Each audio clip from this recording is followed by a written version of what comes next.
అండి ఈరోజు మనం జింజర్ చట్నీ చేసుకుందాం. దానికి ఫస్ట్ ఆయిల్ పెట్టాలి, కొంచెం మెంతులు, ఒక పావు స్పూన్ మెంతులు చాలండి వేసుకోవాలి.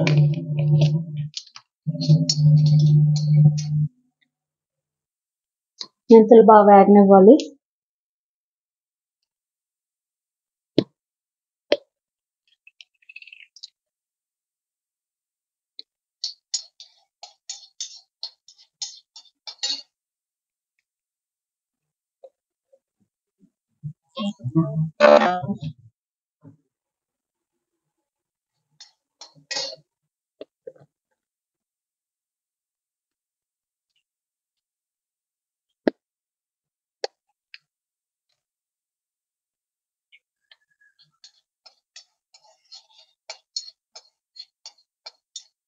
మెంతులు వేగాలి.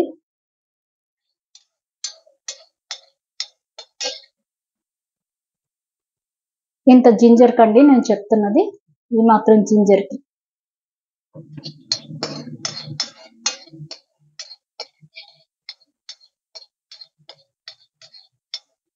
ఒక పావు స్పూన్ మెంతులు వేసాను.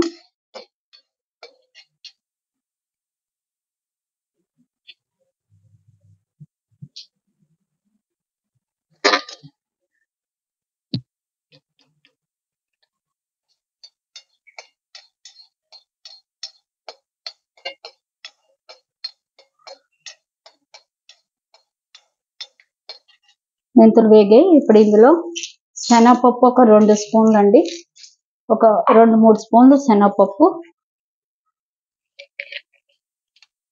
అలాగే మినపప్పు కూడా సేమ్, కొంచెం తక్కువ, శనగపప్పు కన్నా కొంచెం తక్కువ మినపప్పు, అలాగే కొంచెం ఆవాలు. ఇవన్నీ 3 స్పూన్స్ వేస్తే ఆవాలు 1.5 స్పూన్, మెంతులు ఒక పావు స్పూన్ అంతే.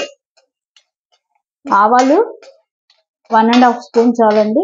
శనగపప్పు ఒక 3 స్పూన్స్, 2 స్పూన్స్ మినపప్పు, అలాగే మెంతులు ఒక పావు స్పూన్ వేసి పోపు వేయించుకోవాలి.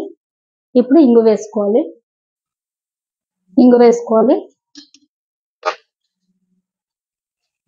చూసారు కదా, అలా ఇంగు వేసుకుంటేనే మంచి వాసన ఉంటుంది.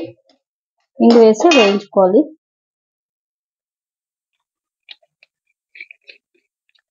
బాగా వేగాలి పోపు.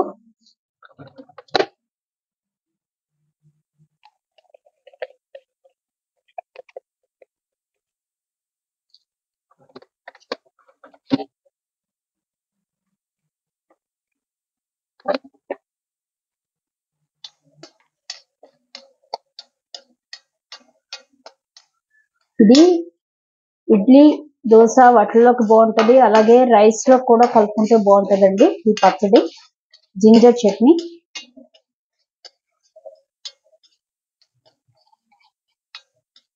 ఇది బాగా వేగనివ్వాలి.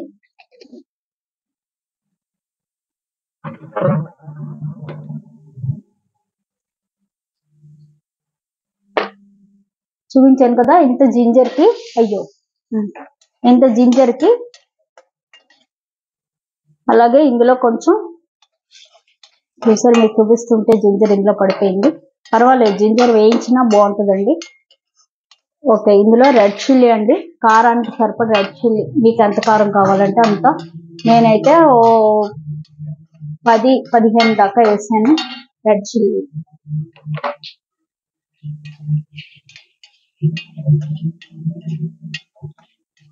అలాగే దీనికి సరిపడా టామరెండ్ అండి, అలాగే ఇందులో జాగరీ కానీ షుగర్ కానీ వేసుకోవాలి. చూసారు కదా, మనకు స్వీట్ ఎంత కావాలంటే అంత జాగరీ, అలాగే అంత షుగర్. చూసారు కదా, పోపు వేగిపోయింది. ఇప్పుడు మనం ఇది ఆఫ్ చేసేద్దాం. ఆఫ్ చేసేసి ఇది చల్లారాక మనం మిక్సీ వేసుకుందాం జింజర్ చట్నీ. దానికి చెప్పాను కదా, ఇలా టామరెండ్ నానబెట్టుకోవాలి, అది వేడి చల్లారాక మనం. అలాగే దీనికి సరిపడా టర్మరిక్ పౌడర్ అండి, చూసారు కదా, ఈ మాత్రం టర్మరిక్ పౌడర్ కూడా పోపులో వేసేసుకోవాలి. ఇలాగా చల్లారనిద్దాం. చూసారు కదా, ఇలాగా మిక్స్ చేసి పెట్టేసుకోవాలి. చూడండి ఎంత బాగుందో.